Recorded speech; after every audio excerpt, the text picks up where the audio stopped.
આપ સૌને મારા સાદર પ્રણામ. આપણી આ ચેનલમાં આપ સૌનું હાર્દિક સ્વાગત છે. આ વિડીયોમાં આપણે વાત કરીશું મંગળા ગૌરી વ્રત, જે શ્રાવણ મહિનામાં લેવામાં આવે છે.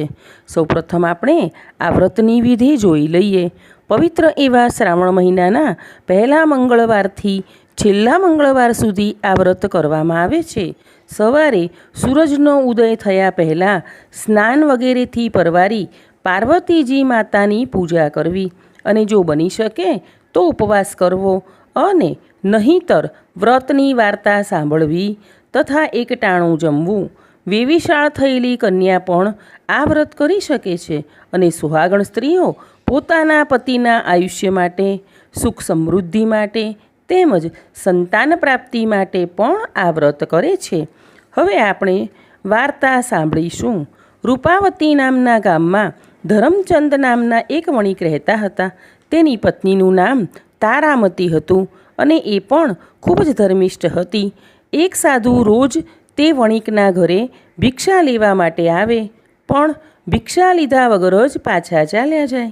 એક દિવસ ધરમચંદે તે સાધુની જોડીમાં 2 સોના મહોર નાખી દીધી. તેથી પેલા સાધુએ કહ્યું, તમે નિસંતાન છો, તેથી તેમની પાસેથી ભિક્ષા લેનાર મહાપાપી ગણાય છે, પણ તમે મને ભિક્ષા આપી જ દીધી છે, તેથી મારે તમને સંતાન પ્રાપ્તિનો માર્ગ બતાવવો જોઈએ.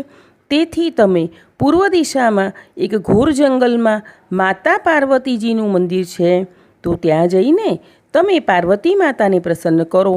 વણિક તો પૂર્વ દિશામાં આવેલા ઘોર વનમાં ગયો, અને પાર્વતીજીની ખૂબ જ ભક્તિભાવથી સેવા પૂજા કરી તથા તેમને પ્રસન્ન કર્યા. તેમની પાસે પુત્રની માંગણી કરી. ત્યારે પાર્વતીજીએ કહ્યું કે હે વણિક, સામે જે આંબો દેખાય છે તે આંબાની કેરી તારી પત્નીને ખવડાવજે, તેથી એ પુત્રની માતા બનશે. વાણિયાએ તો આંબા પર પથ્થર ફેંકવા માંડ્યા. એ પથ્થર તે આંબા નીચે બિરાજેલા ગણપતિ પર પડતા હતા. છેવટે કેરી પડી. વણિક એ કેરી લઈને ચાલવા લાગ્યો. ત્યારે ગણપતિએ તેને શ્રાપ દીધો કે હે મૂર્ખ વણિક, તારા સ્વાર્થ માટે પથ્થરનો માર મેં ખાધો છે, તેથી તારો પુત્ર 21મા વર્ષે મૃત્યુ પામશે. ધરમચંદે ઘરે આવીને પોતાની પત્નીને સર્વ હકીકત કહી સંભળાવી, અને જેવા આપણા નસીબ તેમ કહીને તારામતીએ તે કેરી ખાધી. પૂરા 9 માસે દેવના ચક્કર જેવા દીકરાનો જન્મ થયો. તેનું નામ રૂપચંદ પાડવામાં આવ્યું. રૂપચંદ 18 વર્ષનો થયો ત્યારે તો તે સર્વ વિદ્યામાં કુશળ થઈ ગયો. આ બાજુ વાણિયો તથા તેની પત્ની પુત્રની ચિંતામાં ખૂબ જ ઉદાસ રહેતા હતા. ગણપતિનો શ્રાપ કોઈ કાળે મિથ્યા થાય તેમ ન હતો. 21મા વર્ષે પુત્રનું મોત નક્કી જ હતું. એક દિવસ રૂપચંદ તેના મામા જીવરામ સાથે વેપાર ખેડવા નીકળ્યો. મામો પણ પોતાના ભાણેજની મૃત્યુની વાત જાણતો હતો. ફરતા ફરતા મામા ભાણેજ મંછાવટી ગામમાં આવ્યા.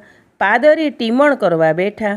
ત્યાં આગળ એક સરોવર હતું, અને તે સરોવરના કાંઠે દીપા અને રૂપા નામની 2 સખીઓ વાતો કરતી હતી.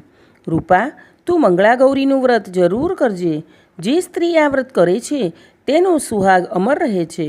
હું તો દર વર્ષે આ વ્રત કરું છું. મામાએ આ વાત સાંભળીને વિચાર્યું કે જો આ છોકરી સાથે ભાણાના લગ્ન થઈ જાય તો તેનો મૃત્યુ યોગ ટળી જાય. આવો વિચાર કરી મામાએ ભાણાને કહ્યું કે ચાલ ગામમાં એક આંટો મારી આવીએ. મામો ભાણજ બંને ગામમાં આવ્યા. મામાએ તો દીપાના પિતાનું ઘર શોધીને તેમના ઘેર ઉતારો કર્યો, અને ત્યાં શિરામણ પણ કર્યું. ત્યારબાદ મામાએ ધીરે ધીરે પિતાજીને પોતાના ભાણાની સગાઈ બાબત વાત કરવા માંડી. દીપાના પિતાને તો ઘેર બેઠા ગંગા જેવી વાત થઈ. રૂપચંદ પોતાના નામને અનુરૂપ ખૂબ સોહામણો હતો, અને આવો રૂપચંદ જેવો સોહામણો જમાઈ અને આવા સારા સગા મળતા હોય તો શું વાંધો હોય. મામા પોતાના ભાણેજને લઈને ઘરે આવ્યા, અને પોતાના બહેન બનેવીને બધી વાત કરી સંભળાવી, અને ખૂબ જ ધામધૂમથી માગસર સુદ ત્રીજના દિવસે લગ્ન કર્યા. દીપા તો પરણીને સાસરે આવી. લગ્નની પહેલી રાતે શયનખંડમાં સૂતી છે ત્યાં જ તેજના અંબારસમાં મંગળાદેવી માં સપનામાં આવીને તેને કહેવા લાગ્યા, જાગ દીકરી જાગ, ટૂંક સમયમાં જ એક નાગ તારા પતિને કરડવા આવશે અને જો તારો પતિ મૃત્યુ પામશે તો તેનું કલંક મને લાગશે. તેથી 1.25 મણ દૂધ ભરેલા માટલામાં 1.25 શેર સાકર નાખી એ માટલું તારા પતિના ઢોલિયા પાસે મૂકજે. દૂધ પીતા જ તે સાપનો ક્રોધ શાંત થઈ જશે અને એ ખાલી માટલામાં બેસી જશે. ત્યારબાદ તું પહેરેલો સાડલો ઉતારી માટલાનું મોઢું બાંધી દેજે અને સવારે તે માટલું તારી સાસુને તું આપી દેજે અને જો આમાં કંઈ ભૂલ થાય તો તેમાં તું જવાબદાર, પછી મને દોષ ના દઈશ. સ્વપ્ન પૂરું થતાં જ દીપા તો એકદમ જાગી ગઈ. એને ખાતરી થઈ કે પોતે કરેલા વ્રતના પ્રતાપે જ મંગળામાં ચેતવવા આવ્યા હતા. એને તરત જ 1.25 મણ દૂધ મંગાવીને એક માટલામાં ભર્યું અને તેમાં 1.25 શેર સાકર નાખી અને તે માટલું પતિના ઢોલિયા પાસે મૂકી દીધું. સમય જતાં એક સર્પ ફૂંફાડા મારતો આવ્યો, પણ મીઠું દૂધ પીતા તે શાંત થઈને માટલામાં પેસી ગયો અને તરત જ દીપાએ પહેરેલો સાડલો ઉતારીને તે માટલાનું મોઢું બાંધી દીધું.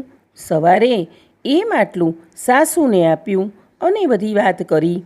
સાસુએ તો હરખાઈને માટલું લીધું અને સર્પને નદી તીરે છોડી મૂક્યો. ગામમાં આ વાત ફેલાતા સૌ સ્ત્રીઓ આ વ્રત કરવા લાગી. હે મંગળામાં, તમે જેવા દીપાને ફળ્યા એવા સર્વ સુહાગણ સ્ત્રીઓને ફળજો. બોલો મંગળા ગૌરી માતની જય. આગળના વિડીયો જોવા માટે આપણી આ ચેનલને લાઈક, શેર અને સબસ્ક્રાઈબ કરજો. આપણે સૌ હંમેશા ખુશ અને નિરોગી રહીએ તેવી પ્રભુ પાસે પ્રાર્થના.